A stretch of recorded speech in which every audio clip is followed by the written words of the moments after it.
Hi, everybody. Before we start the latest episode of Hanging with Hastings and a review of the Bills-Broncos game, we have breaking news.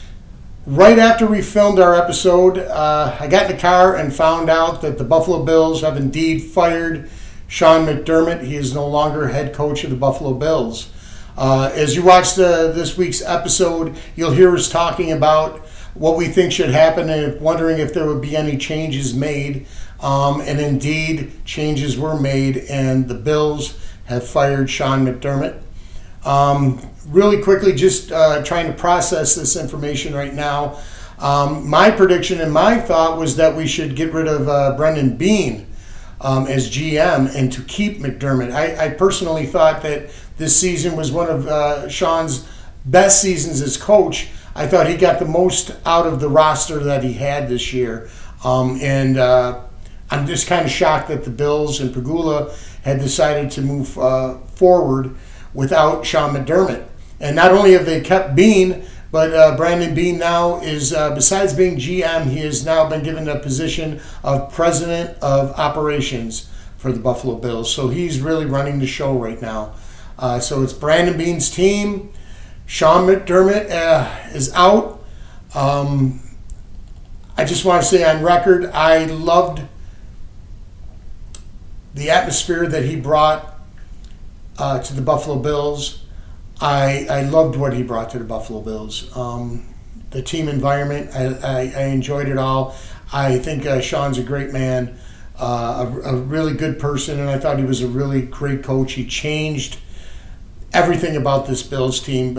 When he arrived here, we hadn't been to the playoffs in 17 years. He changed that immediately his first year.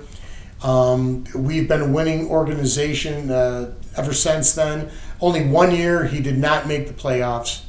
Other than that, we've been a playoff team and a Super Bowl contender with Sean McDermott as head coach.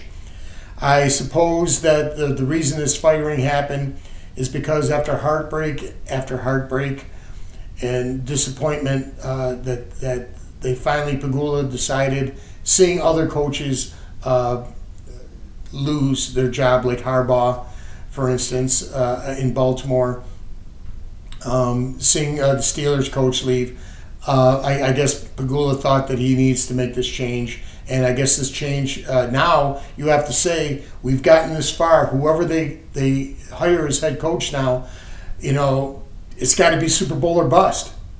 So this is a huge move. I'm really just trying to process it, as I said. I'm a little disappointed. I'm a little saddened. And we all here at Hastings Channel and Hanging with Hastings wish Sean McDermott the best of luck. I'm sure he'll land on his feet. Thank you for the service you gave us, Sean. I'm just shocked. So we're going to play the episode right now. This will be the final episode of Hanging with Hastings. And you'll see why if you watch the entire video. We'll make an explanation of this. This is the series finale of Hanging with Hastings. So enjoy the episode, but watch it understanding that we did not know at the time of recording that Sean McDermott has been fired. Repeating that one more time, Sean McDermott is no longer coach of the Buffalo Bills. Enjoy the episode, folks. Thanks. Hi, everybody, and welcome back to Hanging with Hastings and our review of the heartbreaking season finale of our Buffalo Bills season. They're going down in defeat in Denver to the Broncos, 33-30 in overtime. Tommy, before I say anything, this is your chance to vent. I think that what we saw was, a combination of a lot of the weaknesses we experienced throughout the year with the Bills. The third down defense breakdowns. The Broncos were able to pick up some really crucial third and longs late in the game. And we saw all year long that had been a problem for the Bills, and some of the losses were due to the inability of the defense to get off the field on third downs. We saw it again. credit Bo Nix. He played a great game for a young quarterback up against, arguably the best quarterback in the league. He held his own, and they played well. Mm-hmm. But, I really think that the Bills, defense, once again in the playoffs, just not able to make the big plays late in the game to seal the win, and we've seen that over and over throughout the last several years of this era of the Bills. Now, saying that, the Bills did play well enough to win the game. We have to acknowledge that. It was right down again, but without the ability to make those big stops, the interception against the Jacksonville game was what the template for what you need more of in these playoff games, and we've seen throughout this run of playoff appearances just not being able to do that. Well, that's something you talk about.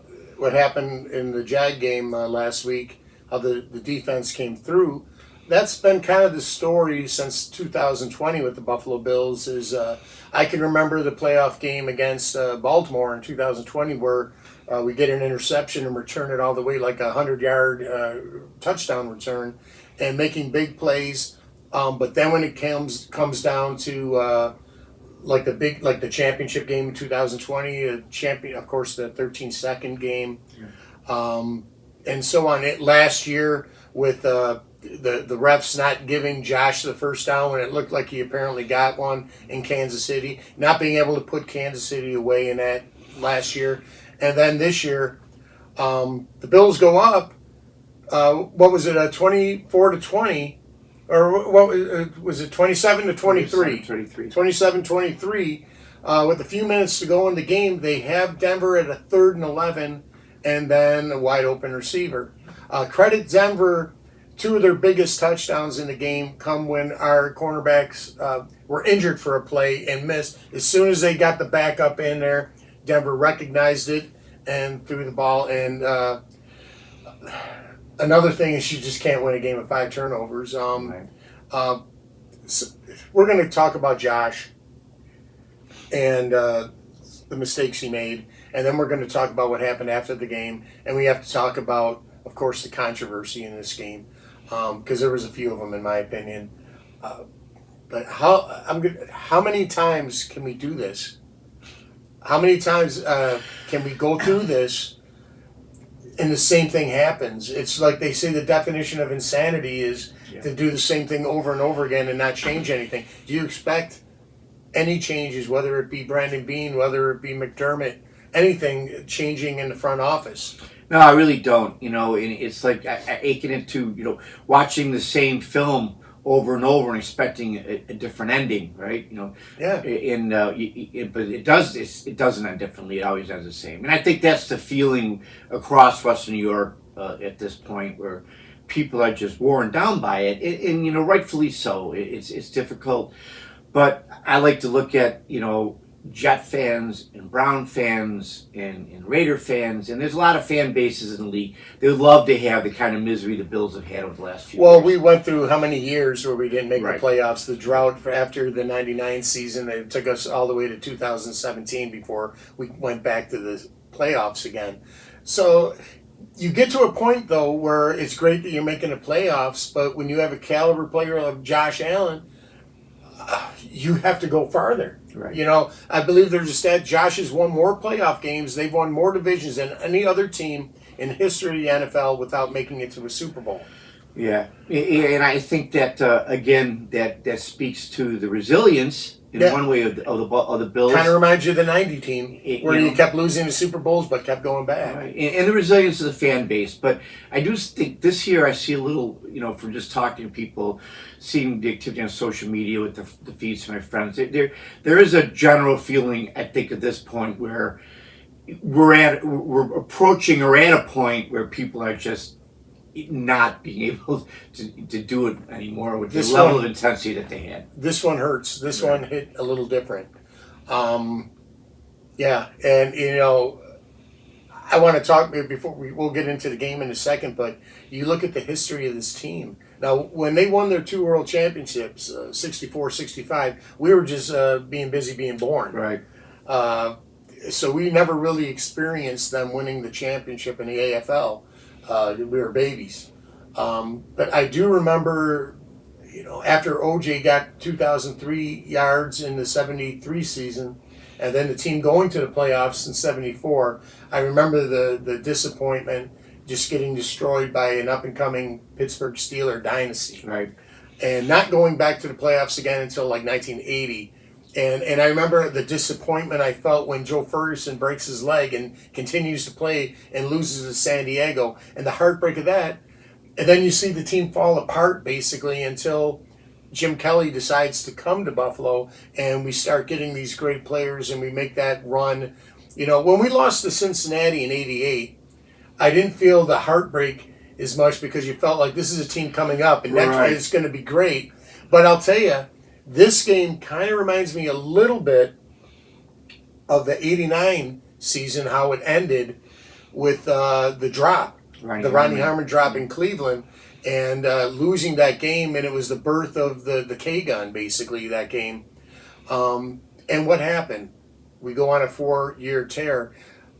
Going back all those times, this is what I'm getting at with talking about these old defeats, is if anyone that's been a fan of this team, especially for as many years as we have, we've seen it over and over and over again. We've lived through the OJ period. We lived through the building of the Kelly era and the Fergie getting hurt and missing out. Because if you remember that '80 team, we had one of I believe, the best defense in the league. Yeah. And I think if we would have gotten by the Chargers, I think we had a good shot at going to the Super Bowl that year. And it was just taken away from us. So we've seen this kind of thing before. And then the resiliency of the team and the fans with the 4 Super Bowl losses. And then, you even look at what happened with the Flutie years and that, and having him being taken out of that game against Tennessee and losing on the throwback play, the Music City Miracle, they call it. Right. And then going all those years without the playoffs, but that stadium always being full. Always being full. Even when Ralph Wilson was kind of holding us hostage, saying, I may have to move to Toronto or we're going to move the team somewhere else. Buffalo fans saw that happen with the Braves, and he really held us hostage. And it wasn't until after, he passed and Pagula took over and you felt like the team was going to stay here. And now we have the new stadium coming up next year. The way I want to try to look at it before we get on to the game is how else would have this season ended being the last season in that stadium? So does this break the curse, Tommy? Does this break the curse? Will there be a new precedent set in the new stadium? I'm not sure. I mean, well, thanks for that.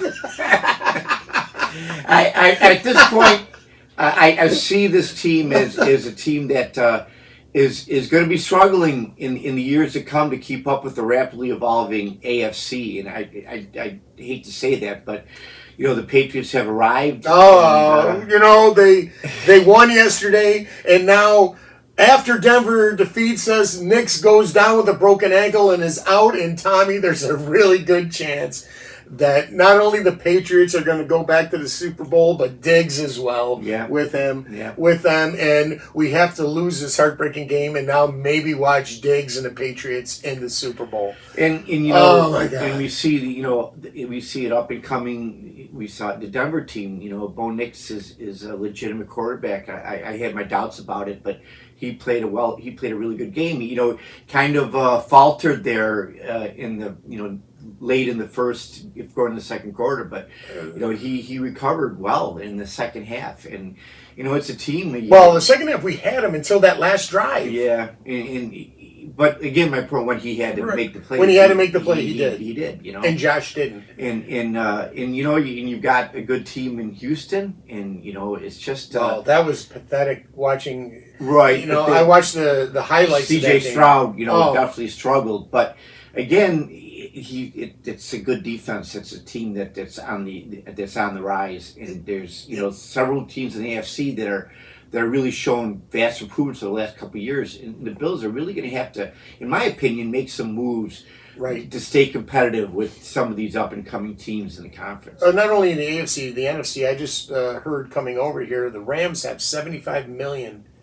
in cap space next year, and they're talented, and they're already a game away from the Super Bowl. Right. So just saying that about the Rams is if we do manage to cross over and get to the Super Bowl, What's our team going to look like, Right. and are they going to be able to compete with the NFC? And Because I don't want to just go to the Super Bowl. We have to win. And in the Bears, Williams, and he's shown he's a good young quarterback. And Seattle's built a really strong team. You there, feel the Packers are going to come back and too. the Packers are always there, and so it's a team, it's a league, excuse me, that's always evolving, new competition, new levels of play that you have to raise up to, and the Bills are going to have to, in my opinion, make some serious moves to stay competitive going forward. We're going to have to get a real wide receiver. Right. I love Shakir. He's 2 or 3 at the best. This everybody eats thing, it was an experiment. They got rid of Diggs, which was a good move. I think he was a cancer to the team, but they never replaced him. Right. They went for this everybody eats 2 years now, and it just didn't work. It just wasn't enough. It worked to a point. It when got you're up to that kind of competition in the playoffs, you need something more dependable. You were right there in 2021, and you've done nothing to better the team. Right. It's been the same results every year since. So it has to take a step. And if you're right, and we don't make a move with the coach or with the GM, and we do not take that step next year, then it has as much. I love McDermott, but you've got to come to a point where you say, is this the best? Can he take us farther? And how many? It's kind of like the Steelers situation where here's a great coach that was there for years. He did win a Super Bowl, but and that's something he had over McDermott. But over these last several years, the Steelers have been playoff teams, and they're in and out, so it's kind of a similar situation. And as good as I think McDermott is, they really have to take the next step next year. And Bean, if he continues to be our GM, has to make moves to get us players for Josh, because we'll talk about what happened to Josh after the game. I don't ever want to see that again. You want to talk about what players you think won't be in a Bills uniform next year? Well, I think Coleman's probably gone. I think Bosa. I think Joey Bosa has played his last game. I haven't slept. I've slept 8 hours the last 2 games. We're filming this on Monday because I didn't want to do an emotional video Saturday night, and I had to work yesterday and on Sunday, and I didn't really even want. I felt I didn't want to make this video until we had a couple days to really think about everything and calm down a little bit. But I got to tell you, it's Monday, and I don't feel any better. I think that the entire team's going to be reevaluated. And I would I think that what we need to see is a more emphasis on bringing in a wide receiver and bringing some help in the secondary, because we've seen. Well, I think we can do that in the draft, at least in the secondary. Yeah, too many people just. Tre'Davious White, I doubt it. I don't think he'll be back next year. I think he will. Now, I think I thought he had a really great bounce back season. I think he will be here. I think Poyer probably will be gone. He had an amazing comeback season. Poyer, he really did well for the team. But I see him going. I think Cooks, also our wide receiver, he's 30. He'll be 35 years old. I don't see him coming back. He played well the last couple games. He did, and it was hard to see him in the locker room crying as well. And Deion Dawkins is getting up there in age as well. So there's going to be changes. The time has to be now. But for me, the number one thing for Bean to do is get us a quality number one wide receiver that's a guarantee. He's going to get separation. He's going to make it. We need a wide receiver where Josh doesn't have to feel he has to hold on to the ball. I thought that was the thing. Last year he didn't have as many turnovers, and the everybody eats thing worked a little bit, I think, because the NFL didn't have film on it, and having a whole year to see what the Bills did, I thought it showed. And Josh kind of reverted back to old Josh this year with some turnovers and some really, I hate saying this, stupid decisions. And with that said, we're going to start talking about the game real quick. And as the Denver game starts, they march down the field and the Bills defense holds them to a field goal. But then the Bills come out and they're rushing the ball, Tommy. Yeah, they sure are. What did everybody say? This great defense that Denver has. We put up over 400 yards on them. We score 30 points. We don't punt the ball once in the game. We held the ball for over 40 minutes.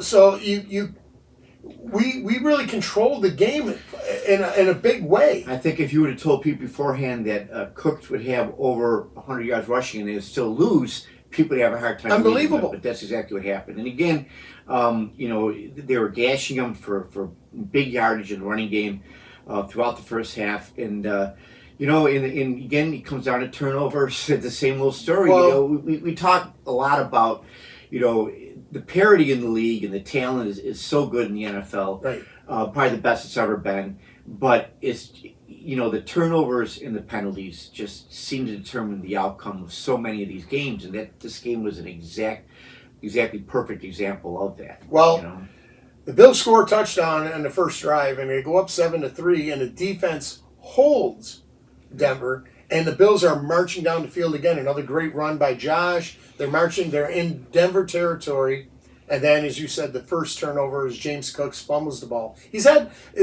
a great season, James Cook, but he did have a bit of a fumble problem this year. Yeah. I think it was 6. He had 6 fumbles, I think, of the year. And you're right, that was likely, that turned out to be, potentially a 14-point swing there because they were marching the ball, they turned it over, Denver's able to take the ball right back down. And it changed the momentum of the game completely because after stopping Denver to a field goal, after getting a touchdown, and then stopping Denver again, and then marching down the field like that, potentially to maybe go up 14-3 and taking control of the game. Instead of that, Buffalo... Cook fumbles and they march down the field and they score a touchdown again, picking on our secondary. But man, the Bills do come back and they kick a field goal as well, and they're driving, and it looked like, what did I say last week? It was going to be a game like the Jacksonville game, coming down to the wire, and it really was. Right. But then you got to talk about again. We love our boy Josh, and before I even start talking about this, if it was not for Josh Allen, we wouldn't be talking about playoffs at all right now. Right. So to get that straight, I'm not saying, it's all Josh's fault. I'm not saying that got to get a new quarterback in here, trade him, and let's start over again, start from scratch. No, Josh is our guy. But that play he made at the end of the first half was almost inexcusable. It reminded me of the play he made in the first playoff appearance against the Texans, remember, a few years back, and just a really kind of a rookie-type mistake, and it ended up, costing them the field goal that eventually, the game was decided by a field goal, and they just gave him 3 points. Right. I don't even have to go back to 2020 for what it reminded me of. It reminded me of the Philadelphia game of this season when Josh fumbled the ball and kind of a bonehead play as well. The defense is playing moderately decent in the first half, enough so it's only going to be 14-10, but Josh doing that gives up with the fumble, a fumble that didn't have to happen. Now it's 17-10 going into the second half, and the Bills get the ball back, and you're thinking, all right, we're a second half team. We've got this, don't panic. My son, I was watching the game with him, he's, Dad, don't panic, we got this. Right. Comes out in the second half and blindsided and fumbles the ball in the red zone. And I'm thinking right there, the game's over with. Who didn't think, if you're honest, who didn't think, oh my God, this is going to be it? And, looking back now, it almost would have been better if it was, because our hearts might not have been as damaged as they ended up being. We're kind of programmed here to be looking for playoff disaster, right? And that seemed to fit right into the pattern we've seen too many times. Well, credit to the defense, they hold Denver to a field goal, and then Buffalo does march down and score a touchdown. And we get a turnover again in Denver territory. Our rookie lineman there, a beautiful, was that Sanders? Yeah. Gets a beautiful interception, his first of his career. And we're in Denver territory, and I'm like, all right, here we go. We got another touchdown, and we're taking the game over, and second half team, this is it. And Josh immediately throws a bad pass. Okay. And, here's the thing, Tommy. Do you think his hand, I want to talk about what happened to him last week when he hit his hand on his offensive lineman's helmet. Was that affecting some of these throws? Because this one, Josh underthrows the ball. Yeah. And he had a receiver open. It could have been a touchdown, but instead it's an interception because he underthrows the ball. And even if he would have thrown normal pass that you see Josh throw, even if it goes over, the receiver's head, we still have possession of the ball and get at least a field goal on that drive. But another interception. And we'll never know the effect of that. He'll never say. He'll never say. So it'll be speculation from this point on. But yeah, I think, like you said, we were programmed thinking, Josh is going to make the plays he has to make when he has to make them because he's done it so often. But we have to remind ourselves that everybody's human, and even the greats sometimes just make the mistake at the crucial time that can really determine the outcome of the game. Well, it's a back and forth affair. The defense really held up and stopped Denver throughout the second half. And Josh does throw a beautiful touchdown to Kincaid. Mm-hmm. And the Bills take control of the game. And now we got to start talking about our drive where, again, the Bills had an opportunity to put the ball away, or the game away in the fourth quarter, where they're driving down the field. They're in the red zone. And again, this is where I question Josh's hand, if there was something wrong with it. He throws a pass to Shakir that just bounces off the ground. Right. And, Shakir gets into the end zone and scores, but it's an incompletion. Right. And we end up having to kick a field goal and going up 27-23. Right? It was a score 27-23. Yes, 27-23. Up by 4. But, if we get a touchdown there, mm-hmm. the game's over pretty much, or a good chance of it's a 2-possession game. Right. And looking really good for Buffalo with about, 4 minutes to go. Yeah. So, again, not to criticize Josh. This is the time when the Hall of Famers, the Joe Montanas, the John Elways, the Peyton Mannings, Tom Brady's. This is when they make the big play and put the game away, and we're unable to do it. But then the defense, who had held Denver, really well throughout the second half, lets them march down the field and get the go-ahead touchdown. And the big play there, 3rd and 11, yep. And wide open receiver. And the sad part is, watching the game when it was 3rd and 11, I honestly had no confidence they were going to stop them. Isn't that terrible? Even though they've done, I was thinking it was good. I had confidence that they're going to do what they did last week against Jacksonville, and that was one of the differences of the game. Is they didn't come. The defense, as well as I said, they played in the second half, did not come up with the big play in the fourth quarter at the end to end the game. We had seen it so many times, though late, like I said, in playoff games, that I just, as a Bills fan, you're expecting the worst. And, right. It's horrible to say, but it's true. It's true. And as soon as it came to 3rd and 11, would you blame us? I was just, I think I said to my daughters watching the game with me, I said, watch this, and sure enough, they were able to pick it up. Again, Trey White got blown up on a play where their offensive lineman just nailed him, and he has to go out for a play, and Bo Nix picks on Sawyer, his backup, and scores a touchdown. And it was a nice pass. It was a beautiful pass and a beautiful catch. But again, and credit Denver for seeing that White had to leave the game, and they went immediately after the backup, and a beautiful pass. And they're up 30-27, but Josh still has 55 seconds to go and 3 timeouts. Now we're driving down the field again. Josh makes a great flicking pass to get out of trouble. And again, They give and go. Unfortunately, we're 0 for 3. We've seen that play 3 times this year. And we lost all 3 games. It worked spectacularly every time, and yet we've lost all 3 games that they utilized. The hook and ladder. So I think that they need to put that play away. Hook and ladder's got to go, even though it works. It works, but it just foretells doom for us in the long run. Another problem in that play was that Davis gets the ball and he gets great yardage, and he stays in bounds. Yeah. And again, now we're we did have timeouts, but again, you want to get out of bounds at that time to save timeout and to keep the momentum on our side, to be able to slow down and not have to rush, a play. But now I'm going to come to another controversy in the game.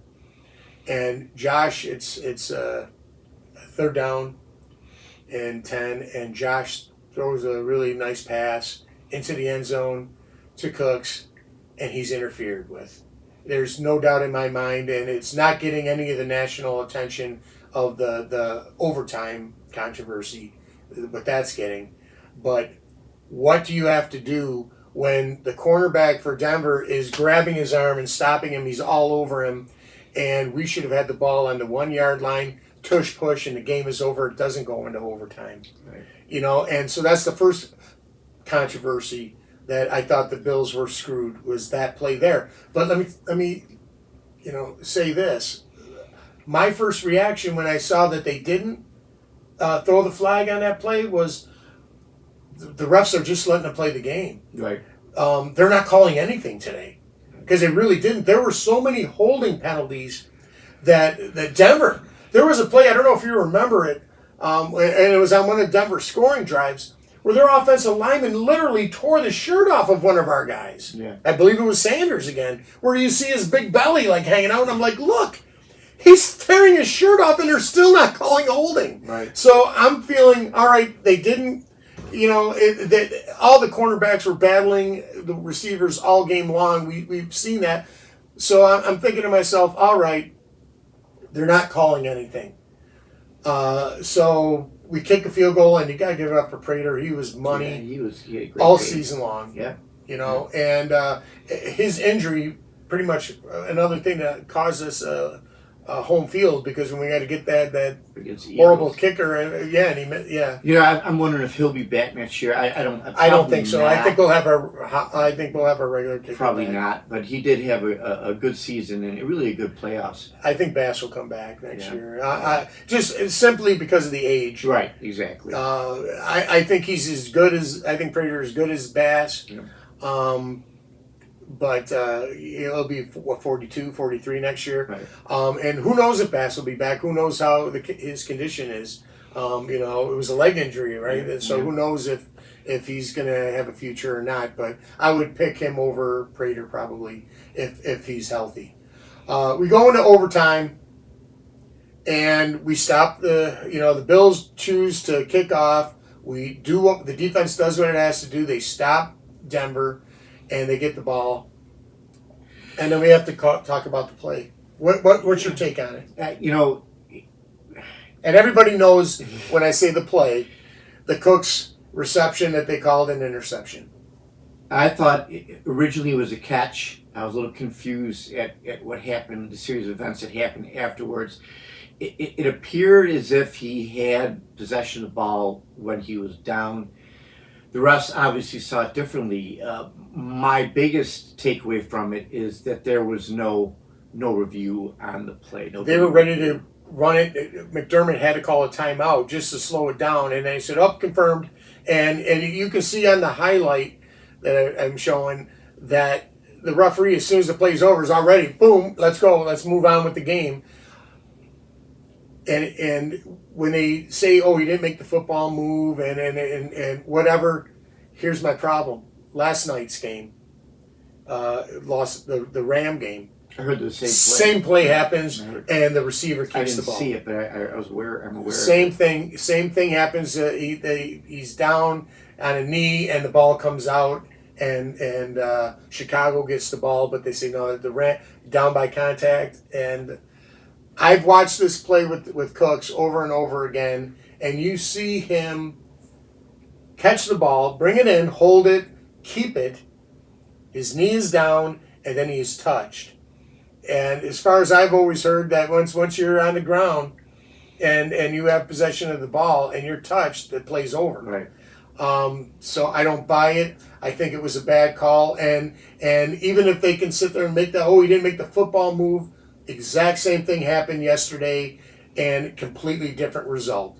So the NFL is going to have to decide what is what, because you can't have something like this happen in two different games and have two different outcomes. Especially in such crucial parts of those games. And I think officiating inconsistency has been a concern throughout the year of not only fans, but players, announcers have made note of it.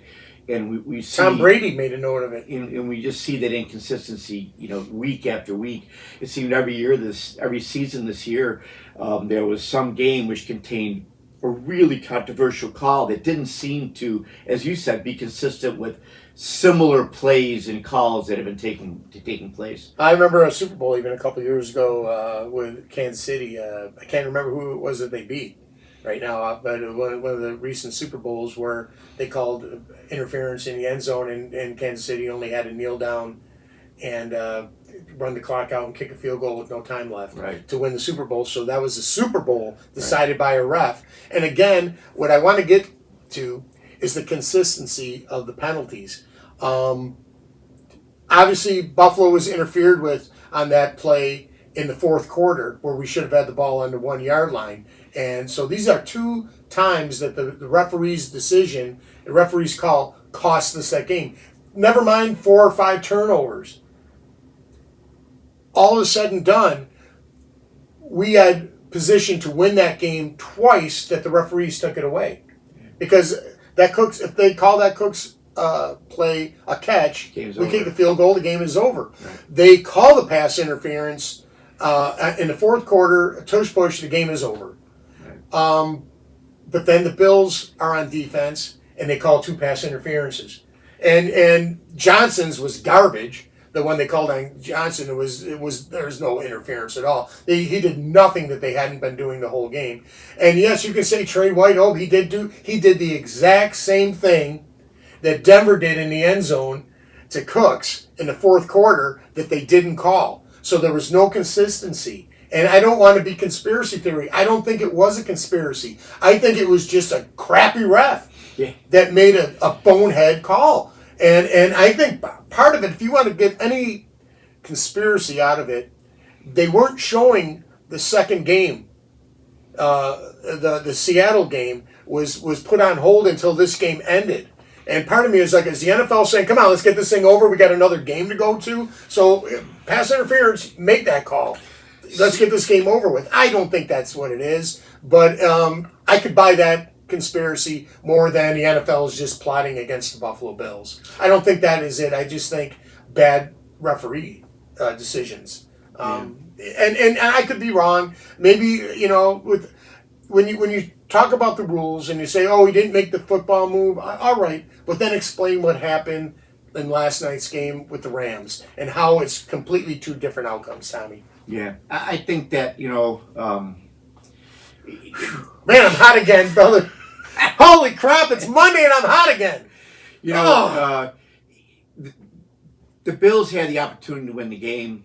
I mean, Josh had a receiver open and overthrew him in overtime. And I think that, Yes, he also had Knox. That was a huge play where, my son was saying, he didn't have enough time. Looking back on it, he had enough time. And he just overthrew Knox, and that was a touchdown. That was a touchdown. So, we can look at calls, and I agree some of the calls were horrible, but at the end of the game, we had the opportunities. Don't make the turnovers. That's just it. I think that refereeing as a whole throughout the year has been a concern throughout fan bases around the league, and I just hate that we're here talking about it. Again, right? And as Bills fans, we are conditioned to expect the worst, not only in terms of turnovers and boneheaded plays, but also big calls going against us at inopportune times. Well, before we say goodbye, I want to just talk real quickly and seriously about what happened after the game. As we all know, Denver gets the field goal and they win. Bo Nix breaks his ankle. He's out for the rest of the playoffs. And there's a good possibility, even though they do have home field advantage and New England has to go to Denver, there's a pretty good chance that New England playing a backup that they're going to win that game and go to the Super Bowl, which is just beyond frustrating. I know if anybody from Boston's watching this, you're laughing your ass off right now. You're really enjoying us. The Mafia being in pain. Your second-year quarterback's going to get to the Super Bowl before Josh. If there's any consolation here, honestly, I cannot see the Patriots beating either the Seahawks or the Rams. I think Denver or New England's going to get destroyed in the Super Bowl. I agree. And I believe the Bills probably would have lost Super Bowl going against one of those two teams too. I do think that they matched up a little bit better, and I would have rather had Josh in a quarterback, giving them a little bit more of a chance than the two quarterbacks for either Denver or New England. As well as the young quarterback in New England is as good as he is. I would still rather have seen Josh in there, but it is what it is. Right. We're going to probably have to live through that. But I want to talk about Josh's reaction in the locker room real quick. It affected me, Tommy. When I saw this young man crying, when I saw the emotion coming out of him, it affected me to a point where I couldn't sleep. I was just thinking about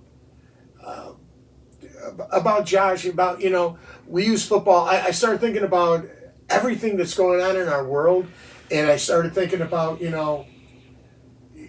how the Buffalo Bills are this distraction from us, from all the other dramas that are going on around us every single day.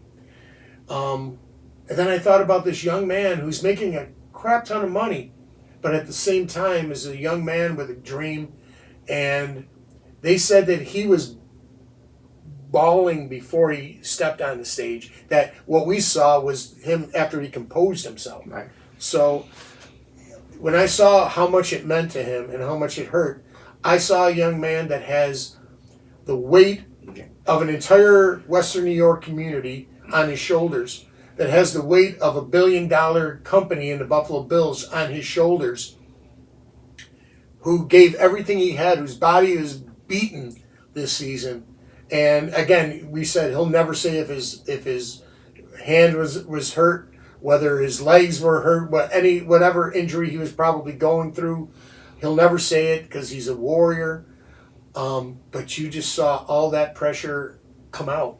Yeah. And you saw a kid break down. And for a minute, he wasn't this multi-millionaire, spoiled football player. He was this kid who, by every count, is a really good human being.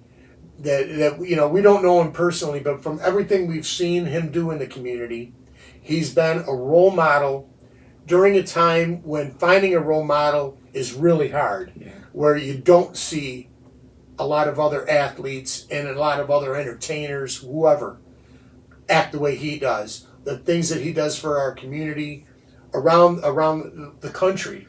And to see him break down like that, man, it affected me. And it made, as much as I was hurt about the outcome of this game, that made it hurt more.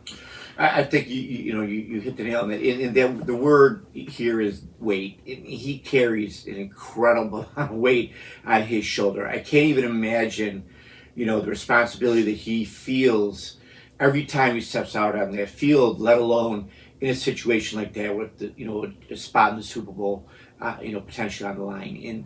And I think that what we saw afterwards, as you so well put it, was just the release of all that weight. And I'm sure he's feeling, if people in Buffalo are saying, when is this going to change? Are we ever going to see the next step taken? He's aware of that feeling more than any of us. Amen. He's been through it year after year to this point. And I think what we saw the other day was, I just don't know if I physically and emotionally can do this much anymore. Now, we know he will. Next year, training camp will start. He'll be out there smiling. He'll be out there leading the team, talking about getting back to the promised land. He'll put his head down and be him. And that's the guy who leads by example, the guy who gives everything he has, and the guy who, once again, will shoulder the burden of an entire fan base on his shoulders. But what we saw Sunday was that guy finally giving in to the weight of that pressure. Yeah, it was a breakdown. And it made me more angry at Bean and the organization for not giving him more weapons, for putting him in that situation. And that's why, as I said at the top of the show, we need to get him weapons. Before you spent this millions of dollars on Bosa, you spent $11 million on Josh Palmer, and that we need to take the money that we have. And it would be interesting to see if Josh takes a cut to give us some, Tom Brady would do that. Yeah. To get some players on the team. Josh definitely, I believe, is the type of player who would do that. To give us some cap space, we need to have a superstar wide receiver. I don't care if he's a diva. I don't care if he's a head case. We need a strong number one wide receiver for Josh to throw the ball to open up Shakir, to do what Shakir's job is supposed to be. I believe if that one thing alone, I think, changes the outcome of Josh's career, of the Bills' chances of going to the Super Bowl. We need that. I think that going forward, look, we have to bring something up that people don't want to talk about or think about. The element of Josh's game which makes him kind of like that individual star that he is, that no one else seems to be able to duplicate, is his ability to run the ball. And we have to be honest that ability is going to decline in the coming years. It's inevitable. It's as you said, it's the punishment, it's the age.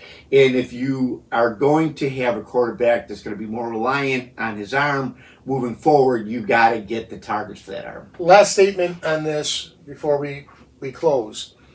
Steve Tasker had an interesting stat that he shared. Peyton Manning was 3-6 and didn't win a Super Bowl in the playoffs. His record until he was 30 years old was 3-6 before he won his first Super Bowl. Josh is 29 and he is 8-7 in the playoffs. So he has a better win-loss record than Peyton Manning had, more appearances than Peyton Manning had, and more experience than Peyton Manning had at 29 years old. Mm-hmm. So there's still time. He's not. We see these super athletes nowadays that play till they're 40 years old. So Josh, yes, he may not be able to do the things that he's doing now, but I could see Josh playing another 10 years if he can stay healthy. So there's still plenty of time. If I give any hope to the Mafia, to the fans, if I give any hope there, that I still believe that Josh will be all right. Hopefully you're right, that he gets over this. One of the things that does bother me or worry me is, does this team and does Josh end up, to make a reference to the 1990 Bills, I think one of the reasons they lost Super Bowl 3 and 4 is they got down and then it was in their head. Right. Oh my God, I can't do it. We're going to lose a third Super Bowl. We're going to lose a fourth Super Bowl. Will that be what happens to Josh in the playoffs? Will he get into the playoffs next year? Say we have home field advantage. We get the number one seed and we're in the AFC Championship game. Does all of a sudden he panic and say, oh my God, we're down. It's going to happen again. Yeah. I don't know. That's something to think about. How mentally strong can Josh stay through all these disappointments? Right. What we saw Saturday night was, again, a breakdown of a young man. So I really hope, and that's another reason I want to keep Sean McDermott, because I think he is really great at, he loves his team and the culture that he brings and the belief that he brings. I thought this was Sean McDermott's best year at coaching because they were not, talent-wise, as good of a team as they were last year or the last few years. And they still were 12-5, and they still got to the divisional round with a depleted team, really. Right. And so you got to give kudos to McDermott for that. And I also loved McDermott's press conference at the end of the game too, where he said, "I'm standing up for Buffalo, damn it." It was a fire I really enjoyed seeing, Tom. Yeah. So, any last comments before we go? I think that as Bills fans, we're accustomed to having to kind of pick up the pieces and move on, and that's what people are slowly doing. As time heals all wounds, and we'll all eventually. I'm not healed. Puts us behind us as best we can, and by training camp, we're in the midst of a difficult winter right now, but the snow will thaw and the temperatures will rise, and by the time this training camp starts, it'll be hot and sunny, and spirits will be high, and like I said, Josh will be smiling out there on the practice field, and people will be able to say, let's move on. This is our year, and go forward, and that's all you can do. I mean, we can't replay the past over and over again. I know we tend to do that as Bills fans because the past is so hurtful. But at one point, we have to put the past behind us, look toward the future. I know Josh is going to do it. I know the rest of the team is going to do it. And come September and those sunny skies, and the crowd will be rabid at the opening game, and things will look a lot brighter than they do right now. Well, we'll have a brand new shiny stadium to open up next season, new beginnings. And we will have a brand new shiny YouTube channel. This is going to be the final episode of Hanging with Hastings here on the Hastings Duo channel. I've had a great time doing this series, the Hanging with Hastings. This is the 81st episode. I've done episodes where I've talked about music, we've talked about movies, we've talked about Halloween, we've had Christmas specials, we've talked 2 seasons of Buffalo Bills football, and I've had episodes on fitness, on losing weight. I'm doing that again. I'm down almost 30 pounds since Thanksgiving on another diet quest using a great company called Diet Mentor. That's helped me lose almost 30 pounds since Thanksgiving. I'm working on that again. We did shows on Johnny Cash, on Elton John, on the Beatles, on Bruce Springsteen, on the Stones, on some John Mellencamp, on Tom Petty, and those were so much fun to do. And again, like I said, we did our shows on the movies and all that stuff. Great times. But I felt that with the channel, it was getting a little confusing. The Hastings Duo channel is supposed to be about entertainment, mostly music. And breaking off, when I started Hanging with Hastings, I wanted to cover a bunch of different topics. I even interviewed your first time on the show was talking about the book you wrote. And I wanted to have a series of different topics. But now I want to focus mainly on Hastings Duo page. Will be about music and some entertainment. I'd like to invite you on to talk about some more movies again and some other entertainment stories. And if I do, I'm thinking of doing more documentaries on our favorite rock stars. And if there are any groups that you have some expertise on and some knowledge on, I'll invite you to please give that to me on that show. And I haven't come up with what I think the name of that playlist will be and what that show will be on Hastings Duo channel. But I will be focusing on that, and I will be continuing on with the series I got running on the channel called Music for a Sunday, where that'll be discussing all the music and doing cover songs, stuff like that, and I think that's a really fun series. I've got 8 episodes so far of that, and I enjoy doing that, and I'm going to focus a lot of attention on that. And I'm also going to have a playlist coming soon to the Hastings Duo channel called Anthology, where I'm going to try to record almost every song that I've ever written video form. I was going to make a new CD, but I feel like these days people don't listen to CDs anymore the way they do.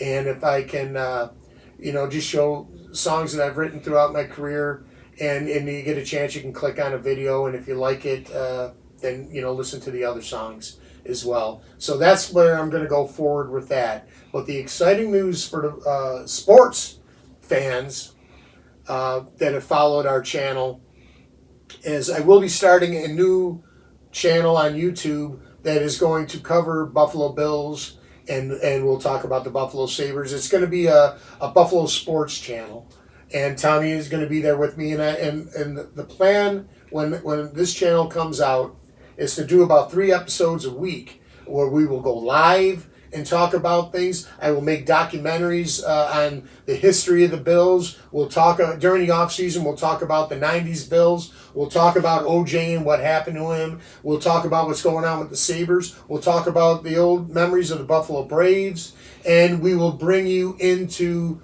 the draft. What's going on with the Bills there? Any news on if say they do fire Brandon Bean or anything that comes out, news of the Bills, we will cover all year round, and we will focus stories on other things, concentrating on Buffalo sports scene. So I think that's going to be a lot of fun. I'm really looking forward to that. Yeah, and I haven't named the channel yet. I'm working on a few different titles because I want it to be just right. I'm really excited about doing that. That'll be coming within like a month or so. So look out for that if you get a chance. But in the meantime, anyone that's watched any episodes of Hanging with Hastings, thank you so much. 81 episodes I was able to do with that, and it was really a blast. And I look at that as a stepping stone to what's coming in the future. I think it's going to be better, it's going to be bigger, and we're really going to put a lot of attention into what's coming up in the future. But thank you guys who have watched these videos for inspiring both of us. And just thanks for watching. We appreciate it. So, Tommy? I love doing this. I thank you for the opportunity. It's been a lot of fun. As you know, ancient. I go beyond old. We're ancient friends at this point. Since we were 4 years old, yeah. So it's been a real. It's only 57 years. That's it.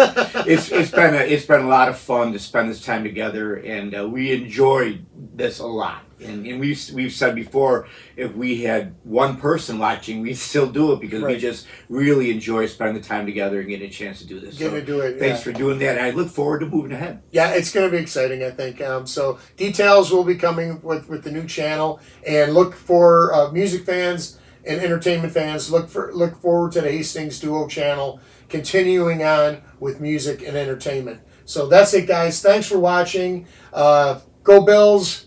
Go Tommy. Stay safe out there. We're going to have a winter storm coming, so I got to get home before it really hits. But until we see each other again, God bless y'all. And go Bills.